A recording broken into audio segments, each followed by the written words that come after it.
healthy ang product, wala nang tanong. BTB. Kasi yun ang dictionary nila ng mga doctors, ng mga nasa medical field. So pag nandun ka na, wala nang tanong. Good na yon.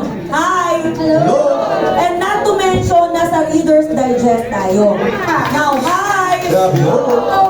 Pag tinanong ka, ano ang negosyo mo? It's a miracle product. Miracle product. It's a miracle product na, guys, look at me. Sa ibang bansa, pinagkakaguluhan nila to. Tama. Ask me why. May sasabihin ako sa inyo. Yan.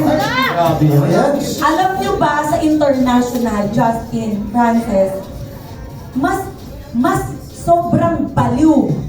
Crazy sila sa mga product na healthy. Correct. Ask me why.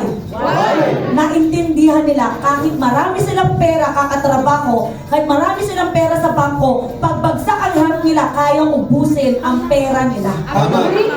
Sa lahat ng mga maintenance, sa hospital, sa opera, tama mali. So, believers sila na kailangan unahin ang health. Sino naniniwala dito? Pag may sakit ang pamilya mo, ba't ikaw apektado? Sino naniniwala dito? Pag bagsak ang health ng taong mahal mo sa buhay, kayang hold the pin ka ng pera sa hospital. Wala kang kalaban-laban. Kaya, Jen. Tama. Naniniwala kayo? Yes.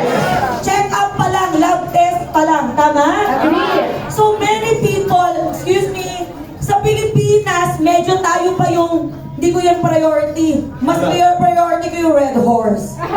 Mas priority ko yung gin. Tama eh.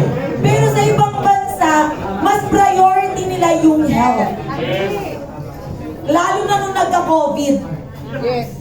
Tama. No, I want you to know, hi.